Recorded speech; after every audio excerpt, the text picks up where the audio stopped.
M1 통화량과 아파트 가격은 상관성이 매우 높았으며 특히 통화량 수축기 때는 훨씬 더 큰 영향을 미쳤습니다. 최근으로 올수록 아파트 가격과 M1 통화량의 상관성은 더 큰 영향을 받았고요. 다만 뒤에서 살펴보시겠지만 평균 이상의 M1 통화 장기량 상승 시기에도 아파트 가격이 크게 오르지 않았던 시기도 존재했었습니다. 원달러 환율. 원달러 환율은 2024년 12월 말 기준 1,470원이 넘어가는 상황이죠. 보시는 그림은 한국은행에서 발표하는 2004년부터 2024년까지의 원달러 환율 그래프입니다. 현재 1달러당 1,470원, 환율은 2008년 금융위기 당시 1,550원, 이후에 두 번째로 높은 원달러 환율인데요. 2021년 코로나 시기 당시도 1,430원으로 이보다도 높은 원달러 환율을 보여주고 있는 상황입니다. 보시는 그림은 한국은행에서 발표하는 M1 통화량의 1970년부터 2024년까지의 54년 그래프입니다. 54년간 통화량은 14조 원에서 1200조 원까지 대략 100배가량 증가하였는데요. 그만큼 대한민국의 경제 규모가 커졌다고도 볼 수 있겠죠. 이처럼 원화 가치, 달리 보면 현금의 가치는 계속적으로 큰 폭으로 줄어들고 있는데요. 통화량으로 보는 절대적인 원화 가치나 달러와 함께 보는 상대적 원화 가치나 현재 대한민국 통화 가치는 계속적으로 줄어들고 있는데요. 안녕하세요. 프로제테커입니다. 여러분들 날이 갈수록 현금 가치가 줄어들고 있죠. 특히 또 최근엔 원화 가치 또한 상대적으로 줄어들고 있는데요.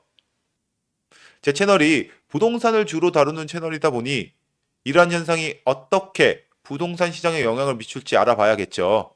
현금 가치가 하락할 때 부동산 가격에는 어떤 영향을 미칠지 이를 M1 통화량, 원달러 환율을 분석해 보면서 하나씩 한번 살펴보자고요. 이를 바탕으로 2025년부터 부동산 투자는 해도 될지도 한번 살펴보자고요.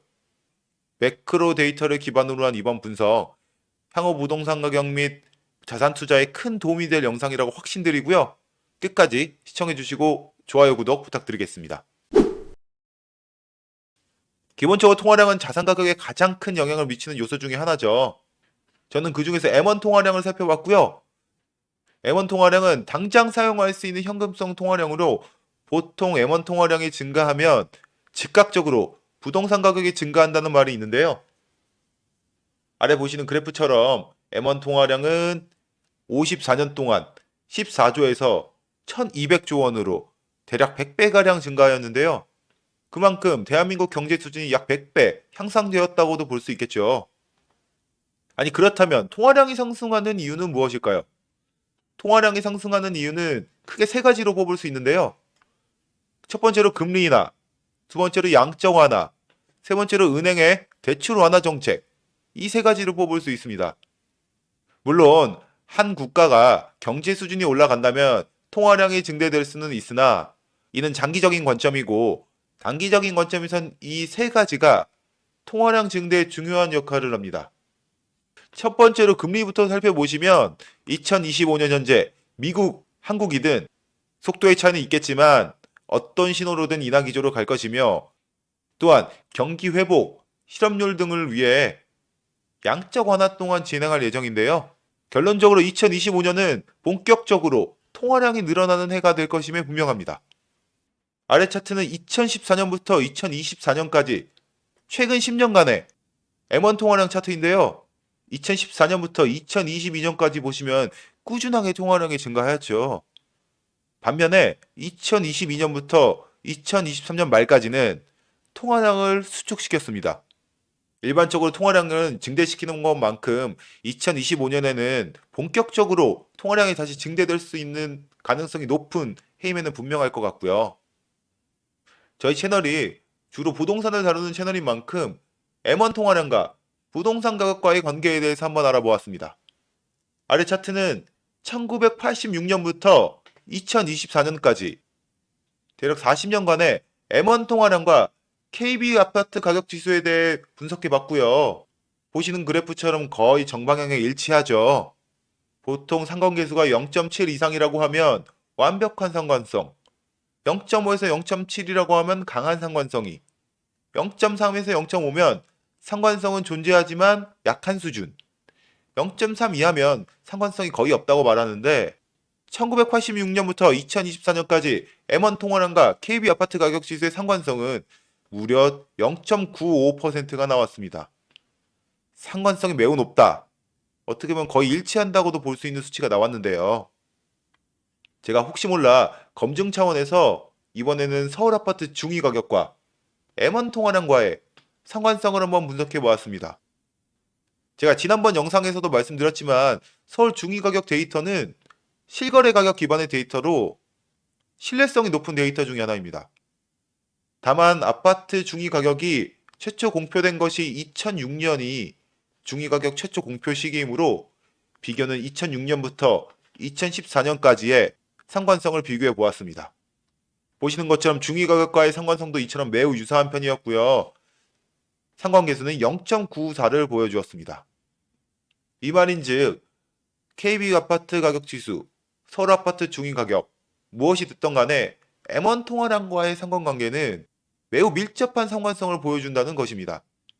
지금부터는 통화량의 변동이 컸던 주요 시기만 잘라서 한번 분석해 보려고 하고요. 1999년부터 2024년까지의 M1 통화량과 KB 아파트 부동산 가격 지수와의 비교를 분석해 보았습니다. 통화량은 긴 기간 전반적으로 증가는 하였지만 유독 장기간 증가했던 시기나 하락, 수축했던 시기가 몇 번 있었습니다. 총 5번의 주요 하락 및 상승 사이클을 분석해 봤고요. 2번의 인상 사이클, 3번의 인하 사이클을 잘라서 분석해 보았습니다. 각 시기별로 통화량이 인상했을 땐 부동산 가격이 확실하게 올랐는지 3번의 인하 사이클이 있었을 땐 부동산 가격이 확실하게 수축, 하락하였는지 지금부터 하나씩 살펴보자고요. 결론부터 말씀드리면 M1 통화량과 아파트 가격은 상관성이 매우 높았으며 특히 통화량 수축기 때는 훨씬 더 큰 영향을 미쳤습니다. 최근으로 올수록 아파트 가격과 M1 통화량의 상관성은 더 큰 영향을 받았고요. 다만 뒤에서 살펴보시겠지만 평균 이상의 M1 통화 장기량 상승 시기에도 아파트 가격이 크게 오르지 않았던 시기도 존재했었습니다. 이는 아파트 공급이 정부 정책이 큰 영향을 미친 것으로 확인되었고요. 지금부터는 아래 5가지 주요 변동 시기를 하나씩 잘라서 살펴보겠습니다. 먼저 살펴볼 시기는 주요 통화량 수축기부터 한번 살펴볼게요. 1차 수축기이고요. 1차 수축기는 2005년 9월부터 2005년 12월까지 4개월간 진행되었던 수축기인데 M1 통화량은 349조 원에서 320조 원으로 약 7%가량 하락시켰습니다. 40년 M1 통화량 평균 상승률을 살펴보면 1%이고요. KB지수, 아파트, 월평균 변동률은 0.44%인 것을 감안할 때 1차 수축기 0.6%는 월평균 0.44%에서 4개월을 곱한 1.76%보다는 확실히 낮은 수치를 보여주었습니다. 4개월 동안 단기간 통화량을 줄인 만큼 부동산 가격도 횡보하는 모습을 보여주었는데요.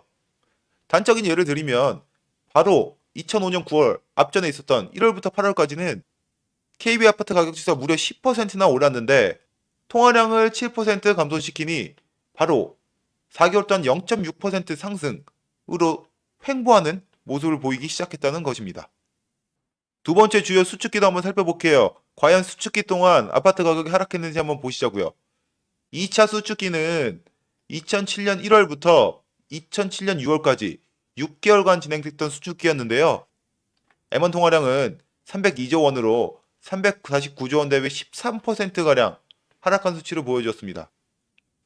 KB지수 월평균이 0.44%이고 6개월을 곱하면 대략 2.64%가 정상 수치인데 2차 수축기 동안 0%의 변동률을 보여주었습니다. 통화량을 줄인 만큼 확실하게 KB지수가 횡보하는 모습을 보여주었는데요. 바로 앞전에 있었던 2006년 한 해 동안 KB지수가 10% 상승한 것을 보았을 때 2007년 상반기 마이너스 13%의 수축 효과는 확실한 효과를 보여준 것으로 보입니다. 마지막으로 3차 수축기입니다. 2022년 7월부터 2023년 9월까지 15개월간 최장기간 수축기간으로도 뽑히는데요. 가장 최근에 있었던 코로나 시기 이후의 수축 시기이죠. 통화량은 1371조 원에서 1184조 원, 14%를 감축시켰고요. 이 15개월간 KB지수 변동률은 무려 마이너스 10%를 기록하였습니다. 월 평균 0.44% 기반으로 15개월간을 했을 때 6.16% 상승이 정상 수치인 것에 반해 마이너스 10% 수축 효과는 확실한 부동산 가격을 축소시키는 영향을 보여주었습니다. 특히 장기간 통화량을 줄인 만큼 확실한 가격 하락세, 마이너스 10%는 확실한 가격 하락세가 있었는데요. 단적인 예로 2020년 1월부터 2021년 12월까지 2년 동안은 KB지수가 무려 23%가 상승한 것에 반해 3차 수축기인 22년 7월부터 23년 9월까지는 마이너스 10%, M1 통화량의 수축 효과가 부동산 가격에 확실한 영향을 미친 것을 보실 수 있습니다. 지금부터는 주요 통화량 팽창 시기에 대해서 한번 말씀드려 볼게요. 1차 팽창기는 2014년 5월부터 2015년 11월까지 18개월간 진행되었던 팽창기입니다. 통화량은 524조 원에서 681조 원으로 18개월간 30%의 통화량을 증가시켰는데요. 엄청난 통화량이 증가되었죠. KB지수 월평균이 0.44%를 감안했을 때 18개월을 곱한다고 하면 7.92%가 정상값인데 오히려 5.91%로 월평균보다 낮은 수치를 보여주었습니다. 그래프처럼 통화량이 크게 팽창했음에도 불구하고 KB부동산 지수는 완만한 상승을 보여주었는데요. 이는 정부 정책 및 공급 물량 등이 영향을 미친 것으로 보이고요. 저 때가 박근혜 정권으로 2014년 시기에 아실 분들은 아시겠지만 비싸서 집 사라, 지방의 미분양 집을 정부에서 장려, 다주택자를 장려했던 시기입니다.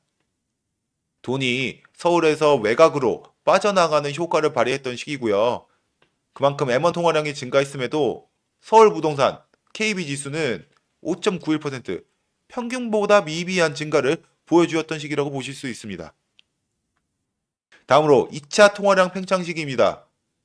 2019년 11월부터 2021년 11월까지 총 24개월간 최장기간 팽창기이자 우리가 가장 잘 아는 코로나 시기에 대규모 양적 완화를 진행했던 시기입니다. 통화량은 906조 원에서 1353조 원으로 무려 49%가 증가하였는데요. 최장기간 엄청난 양의 통화량을 증가시킨 만큼 KB지수 변동률 또한 굉장히 높았습니다.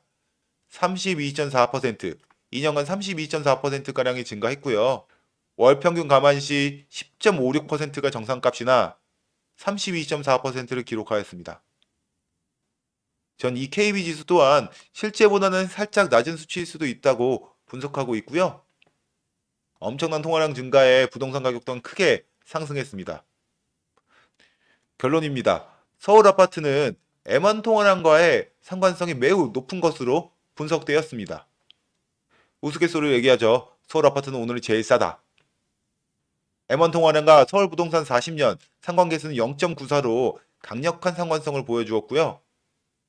하지만 앞에 보셨던 것처럼 2014년, 15년처럼 다양한 공급 정책, 정부의 지방 장려 정책 등이 형성되면 서울 부동산 쏠림 현상이 다소 완화될 수도 있을 거라고 확인됩니다. 팽창기보다 수축기는 확실한 가격과의 상관관계를 보여주었고요.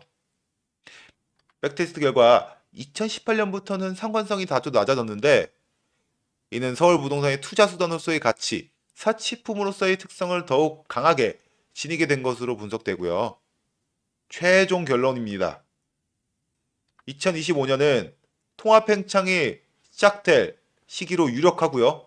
정부 정책은 현재의 정책을 유지할 것이 유력하기 때문에 똘똘한 한채 현상이 심화되어 부동산 가격은 서울 부동산을 중심으로 해서 다시 올라갈 가능성이 높을 것으로 예상됩니다. 오늘 이야기는 여기까지고요. 댓글로 질문사항 주시면 언제든 답변 드리겠습니다. 좋아요 눌러주시면 매크로와 부동산 가격에 대해 계속적으로 이야기해 보겠습니다. 감사합니다.